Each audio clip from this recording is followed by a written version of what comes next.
Now, let us proceed to the non arithmetic case if you do not have any questions in the arithmetic case.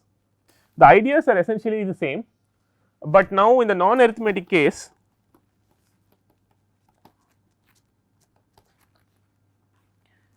now these age and duration can they are not restricted to integer values or any such thing, right. So, you have to look at some small interval delta and look at what is the probability that z t lies in z minus delta to z minus delta to z and x t lies in x minus delta to x and all that. Okay. So, I am going to draw, let us say, so here I am going to take x is distributed according to some f x. Okay. This is not arithmetic. Okay. This is could be some generic CDF. Okay. Now, I want to plot x t against z t, all right. Of course, x t is, so where will this joint distribution lie? It will lie above this dotted line or below this dotted line? Below this dotted line, right, because x t cannot be smaller than z t, right. Now, what I am going to do, okay, is I am going to take some particular x and some particular z, okay. So, x z is some point here. I am going to take a little square, okay, which lies in so this is a delta square, okay. I am going to look at the probability that x t z t lies in this little square, okay. So, I want to calculate the probability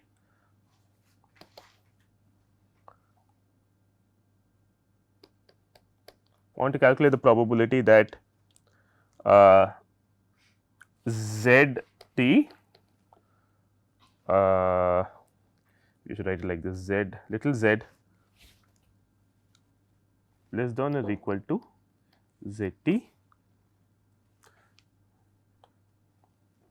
less than z plus delta and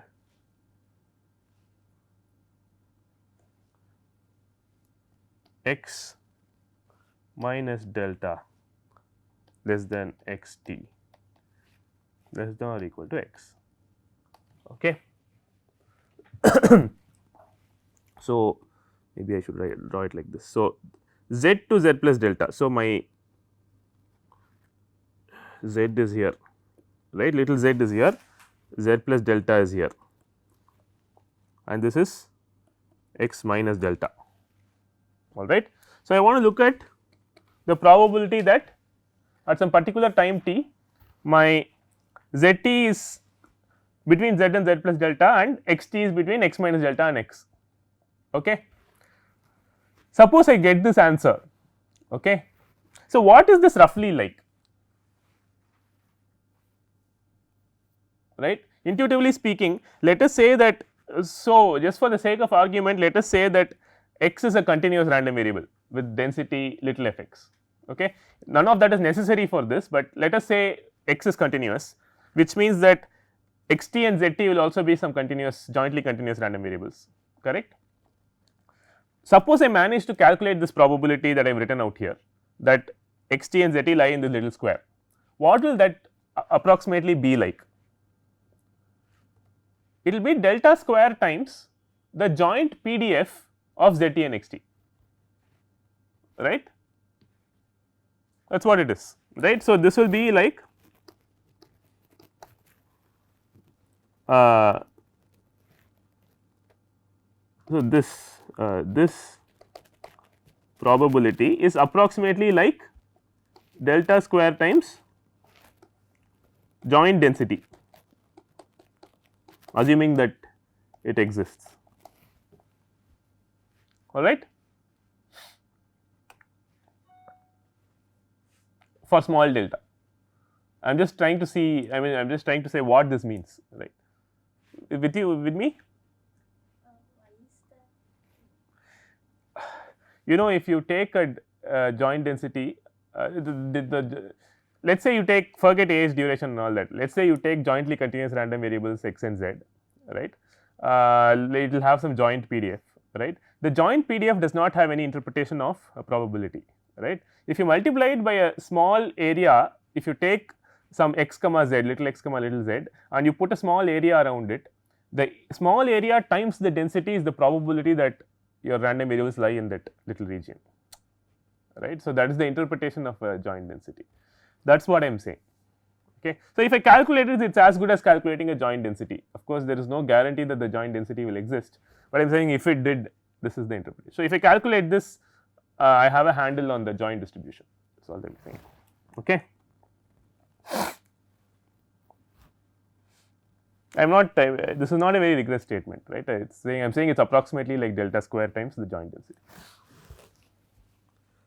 So, I am going to call this event as A, okay. This is event A. Theorem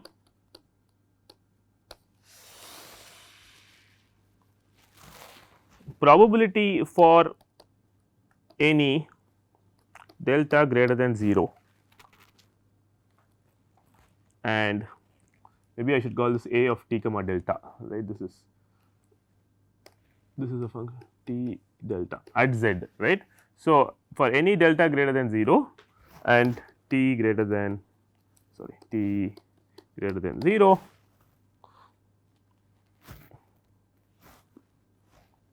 probability of A t delta is equal to m of t minus z. So, let me write, sorry, I will not have enough space, let me write it like this. Probability of A t delta is equal to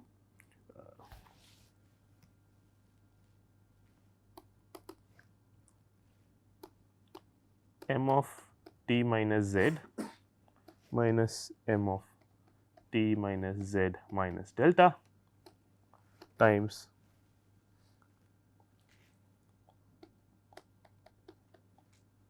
f x complement of x minus delta minus f x complement of x.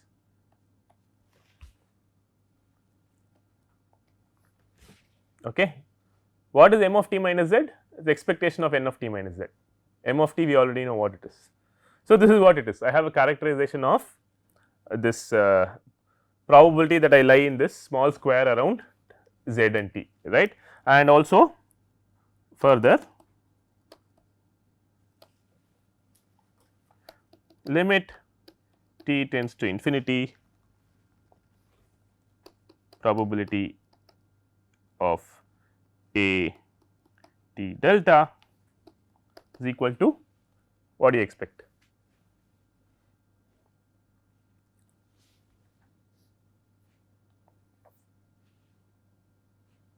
You should tell me this.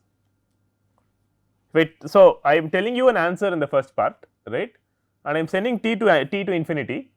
So, the first if you look at the expression for probability A t comma delta, it has an m of t term and a f x term, right. This f x term has no t dependence, right. So, it will just remain what it is, and what is the limit t tending to infinity of this m t minus z term, m t z minus m t z minus delta? Yeah, it is the expected number of renewals in t minus z minus delta comma t minus z. As t tends to infinity, this should go to delta over x bar by what theorem? Blackwell's theorem. This is a non arithmetic renewal process, right. So, this will be delta, this is true for any delta greater than 0, delta does not have to be small actually, right. This is true for Blackwell's holds for any delta greater than 0, delta over x bar times the rest is the same.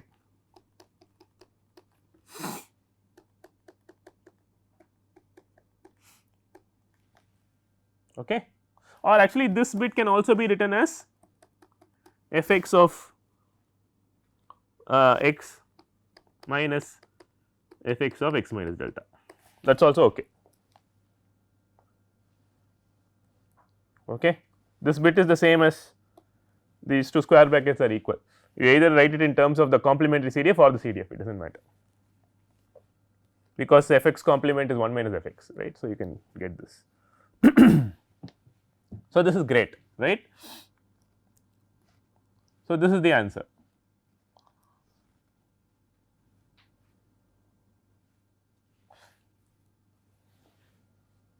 Okay. So, now if delta were small, so I think before we prove this, I will indicate how to prove this in the next 10 minutes, but if this big f x corresponds to some continuous random variable, it will have some density little f x, right. Suppose x has a density little f x, then what will this be equal to? The first term is delta over x bar, the second term will be like so this is the probability that x lies in x minus delta to x, which is simply delta times little f x, right.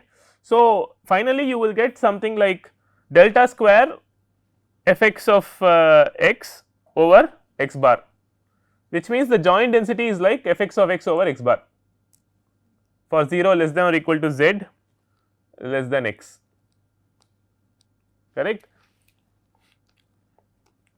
So, note if x has a PDF little f x,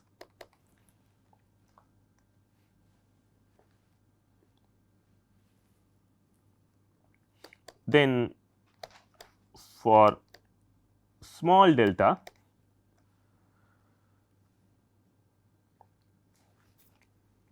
limit t tending to infinity, probability of a t delta will be like delta over x bar times delta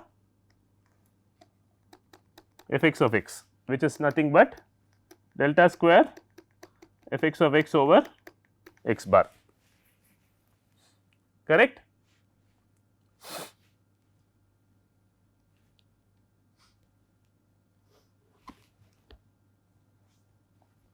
So, comparing, so if you take this as some star, right, which basically you are looking at probability of a t delta for large t, right, is roughly like delta square times the joint density, right. So, what we are saying is that, so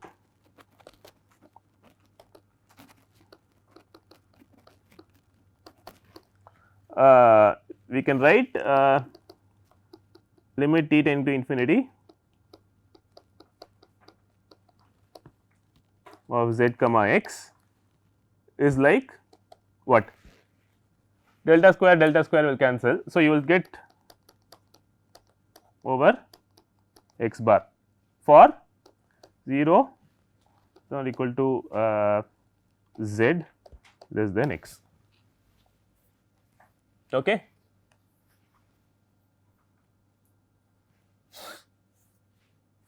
All right. So, this is the if you had a joint density, if x has a density and if the z t also has a density, thus you will have limit asymptotic joint density of z and x is given by this, okay. From this you can calculate the marginal of z t, marginal of x t, expected x t and all that, okay. But so, this is for small delta, but the result I have stated is true for any delta greater than 0 and any t greater than 0, okay. So, this probability a t delta, so proof, I will just sketch the proof. Probability of a t delta is just probability that little z less than or equal to z t less than z plus delta and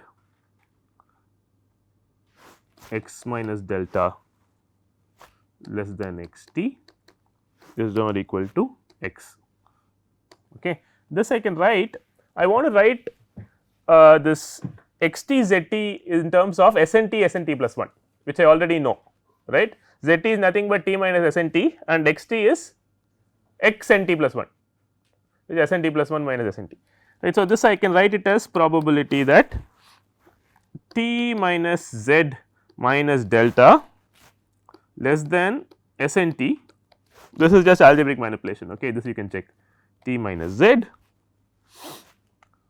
and x minus delta less than x nt plus 1 less than or equal to x, okay. What have I done? I have just written xt and zt in terms of snt plus 1 and snt, okay. Clear? I hope this is not very mysterious. I am just writing. So, this zt is what? This zt is nothing but t minus snt, right, and likewise x, this guy is nothing but x nt plus 1, that is all that I have done, okay. I have just rearranged things, okay. So, I am looking at this probability that snt, the epoch just before t, occurred between t minus z minus delta and t minus z, which is how your age is going to be between z minus delta and z, or z and z plus delta, and likewise for duration, okay.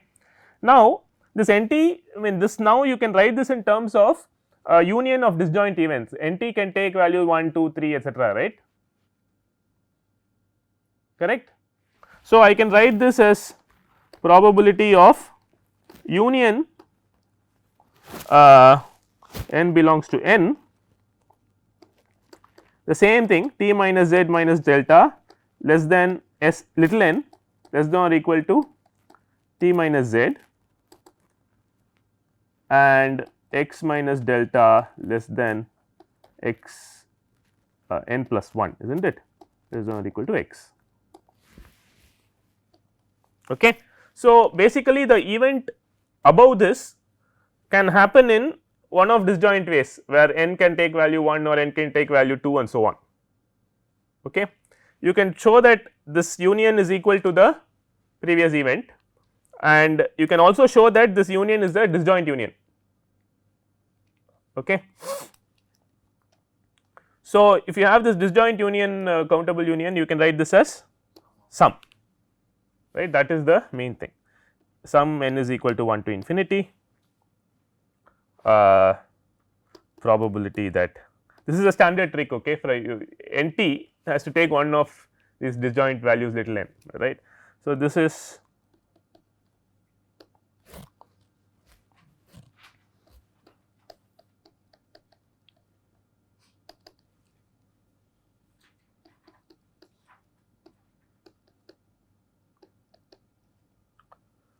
is that okay?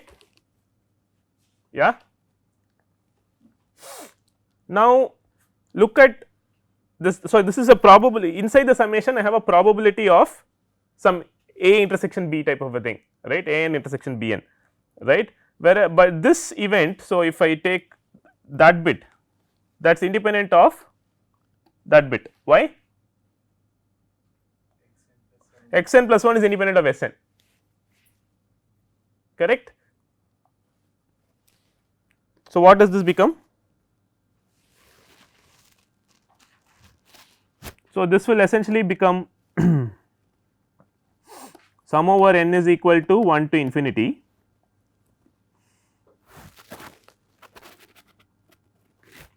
probability that t minus z minus delta less than s n less than or equal to t minus z times the probability that. So, what is this probability that x n plus 1 lies in x minus delta to x, this I can write in terms of, yeah, I can write this as f x of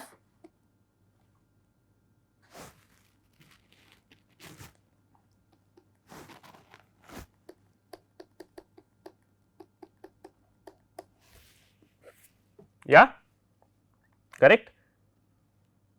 This is the green thing. So, this is this. I have used independence. So, and this bit has the second term has nothing to do with n, correct. So, this becomes f(x) of, this is the term I want anyway, right. So, I can write this like this, n is equal to 1 to infinity probability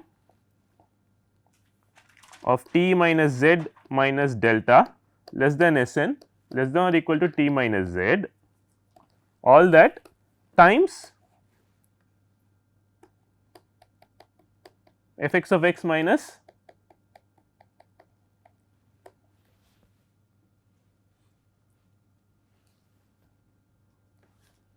correct. All of this is true for all t greater than 0 and all delta greater than 0, correct. Now, what is this? So, this is the most interesting part of the proof. So, this you know, to further to make this even clearer, I can write this as sum n equals 1 to infinity. I can just write this as probability Sn less than or equal to t minus z minus delta minus probability that Sn sorry t minus z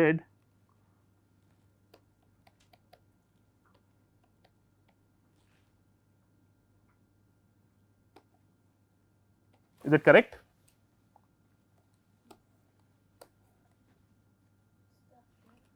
I think did I write it the other way? Okay, let me just get back. So, let me just write this is there is no problem. So, have I interchanged what it this and this is the question, which is a bigger probability? First one is bigger, no. So, I think this is correct, huh. So, I am just using again I am using disjoint unions, correct.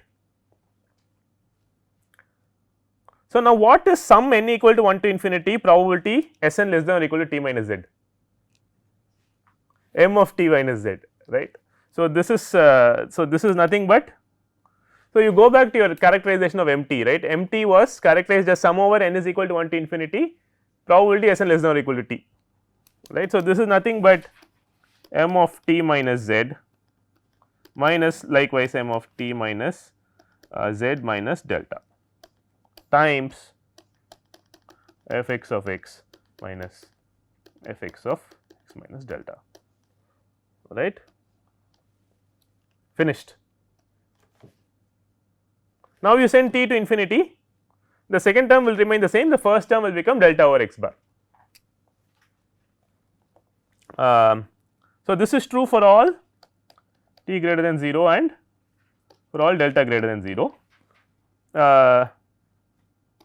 As t goes to infinity, use Blackwell.